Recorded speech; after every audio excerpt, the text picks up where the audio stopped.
ಪ್ರಧಾನಿ ನರೇಂದ್ರ ಮೋದಿ ವಿರುದ್ಧ ಮತ್ತೆ ಸಚಿವ ಸಂತೋಷ್ ಲಾಡ್ ಹಿಗ್ಗಾಮುಗ್ಗಾ ವಾಗ್ದಾಳಿ ಮಾಡಿದ್ದಾರೆ.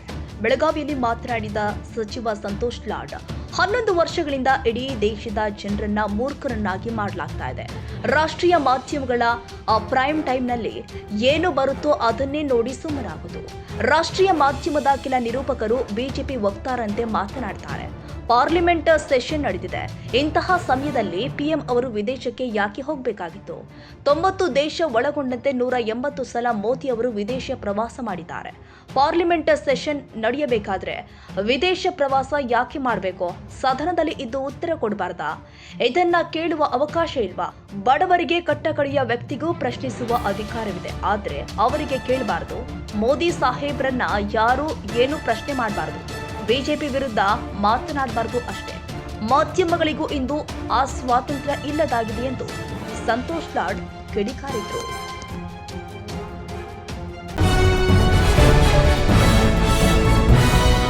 ಪಶ್ಚಿಮ ಘಟ್ಟ ಪ್ರದೇಶದಲ್ಲಿ ಮಳೆಯ ಆರ್ಭಟ ಮುಂದುವರೆದಿದೆ. ಘಟಪ್ರಭಾ ನದಿ ಅಬ್ಬರಕ್ಕೆ ಗೋಕಾಕ ಜಲಪಾತ ಮೈದುಂಬಿ ಹರಿತಾ ಇದೆ. ಬೆಳಗಾವಿ ಜಿಲ್ಲೆಯ ಗೋಕಾಕ ಪಟ್ಟಣದ ಹೊರವಲಯದಲ್ಲಿರುವಂತಹ ಜಲಪಾತ ಮೈದುಂಬಿ ಹರಿತಾ ಇದೆ. ಭಾರತದ ನಯಾಗರ ಜಲಪಾತ ಎಂದೇ ಖ್ಯಾತಿ ಪಡೆದಿರುವ ಗೋಕಾಕ್ ಫಾಲ್ಸ್ಗೆ ಮತ್ತೆ ಜೀವ ಬಂದಿದೆ. 170 ಅಡಿ ಮೇಲಿಂದ ಧುಮ್ಮುಕ್ಕುವ ಗೋಕಾಕ್ ಫಾಲ್ಸ್ನಲ್ಲಿ ಜಲ ವೈಭವ ಸೃಷ್ಟಿಯಾಗಿದೆ. ಪಶ್ಚಿಮ ಘಟ್ಟ ಹಾಗೂ ಬೆಳಗಾವಿ ಜಿಲ್ಲೆಯಲ್ಲಿ ವರುಣ ಆರ್ಭಟ ಮುಂದುವರೆದಿದೆ.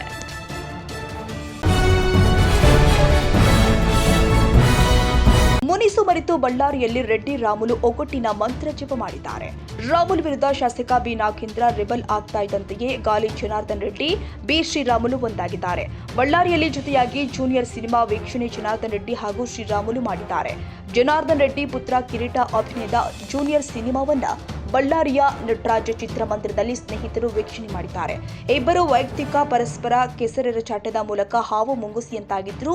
ಒಬ್ಬರ ಮೇಲೊಬ್ಬರು ಆರೋಪ ಪ್ರತ್ಯಾರೋಪ ಮಾಡುವ ಮೂಲಕ 40 ವರ್ಷಗಳ ಸ್ನೇಹಕ್ಕೆ ಅಂತ್ಯ ಹಾಡಿದ್ರು. ಇಬ್ಬರ ನಡುವಿನ ಮುನಿಸು ರಾಜ್ಯ ಹಾಗೂ ರಾಷ್ಟ್ರ ಬಿಜೆಪಿ ನಾಯಕರಿಗೆ ತಲೆನೋವಾಗಿತ್ತು. ಇನ್ಯಾವತ್ತೂ ಇಬ್ಬರು ಒಂದಾಗೋದಿಲ್ಲ ಅನ್ನೋ ಚರ್ಚೆಯೂ ಕೂಡ ನಡೆದಿತ್ತು. ಇತ್ತೀಚೆಗೆ ಕೊಪ್ಪಳದಲ್ಲಿ ನಡೆದಿದ್ದ ಸಭೆಯಲ್ಲಿ ಇಬ್ಬರನ್ನು ಒಂದು ಮಾಡಿದ್ದ ಬಿಜೆಪಿ ರಾಜ್ಯ ನಾಯಕರು ವರ್ಷಗಳ ಬಳಿಕ ಬಳ್ಳಾರಿಯಲ್ಲಿ ಮತ್ತೆ ಒಂದೇ ಕಡೆ ರಾಮುಲು ರೆಡ್ಡಿ ಸೇರುವ ಹಾಗಾಗಿದೆ.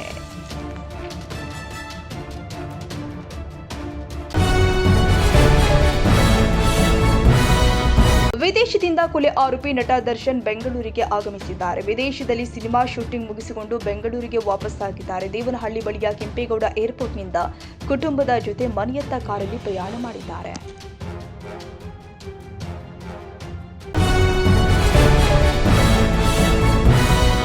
ಬೆಂಗಳೂರು ಹೊರವಲಯದಲ್ಲಿ ಗನ್ ಹಿಡಿದು ಜ್ಯುವೆಲರಿ ಶಾಪ್ ರಾಬರಿ ಮಾಡಿದ ಹಂತಕರ ದೃಶ್ಯ ಸಿಸಿಟಿವಿಯಲ್ಲಿ ಸೆರೆಯಾಯಿತು. ಜ್ಯುವೆಲರಿ ಶಾಪ್ ಕ್ಲೋಸ್ ಮಾಡೋ ಟೈಮ್ನಲ್ಲಿ ಹಂತಕರು ಕೈನಲ್ಲಿ ಗನ್ ಹಿಡಿದು ಎಂಟ್ರಿ ಕೊಟ್ಟಿದ್ದಾರೆ. ಕೈಗೆ ಸಿಕ್ಕ ಚಿನ್ನಾಭರಣ ದೋಚಿ ಎಸ್ಕೇಪ್ ಆಗಿದ್ದಾರೆ. ರಾಮ್ ಜ್ಯುವೆಲರಿ ಶಾಪ್ನಲ್ಲಿ ನಿನ್ನೆ ರಾತ್ರಿ ಘಟನೆ ಜರುಗಿದೆ. ಮಾಚುಹಳ್ಳಿ ಗೇಟಿನ ಭೈರೇಶ್ವರ ಕಾಂಪ್ಲೆಕ್ಸ್ನಲ್ಲಿ ಇರುವಂತಹ ರಾಮ್ ಜ್ಯುವೆಲರ್ಸ್ ಅಂಗಡಿ ಕ್ಲೋಸ್ ಮಾಡುವಾಗ ಹಂತಕರು ಬಂದಿದ್ದು. ಈ ವೇಳೆ ಕನ್ನಯ್ಯ ಲಾಲ್ ಕೂಗಾಡಿದ್ರು. ಕನ್ನಯ್ಯ ಲಾಲ್ ಮತ್ತು ಸಿಬ್ಬಂದಿಯನ್ನ ತಳ್ಳಿ ಚಿನ್ನಾಭರಣ ದೋಚಿದ್ದಾರೆ. ಕನ್ನಯ್ಯ ಲಾಲ್ ಕೂಗಾಟ ಕೇಳಿ ಪಕ್ಕದ ಅಂಗಡಿಯವರು ಕೂಡ ಬಂದಿದ್ದಾರೆ. ಅಷ್ಟೊತ್ತಿಗೆ ಚಿನ್ನಾಭರಣ ದೋಚಿ ಎಸ್ಕೇಪ್ ಆಗಿದ್ದಾರೆ. ಮಾದನಾಯಕನಹಳ್ಳಿ ಪೊಲೀಸ್ ಠಾಣೆಯಲ್ಲಿ ಪ್ರಕರಣ ದಾಖಲಾಗಿದೆ. ಇನ್ನು ಕಳೆದ ವರ್ಷ ಇದೇ ರೀತಿ ಬ್ಯಾಡ್ರಹಳ್ಳಿ ಹಾಗೂ ಕೊಡಿಗೆಹಳ್ಳಿ ಪೊಲೀಸ್ ಠಾಣಾ ವ್ಯಾಪ್ತಿಯಲ್ಲೂ ಗುಂಡು ಹಾರಿಸಿ ಜ್ಯುವೆಲರಿ ಶಾಪ್ ರಾಬರಿ ಮಾಡಿದ್ದಾರೆ.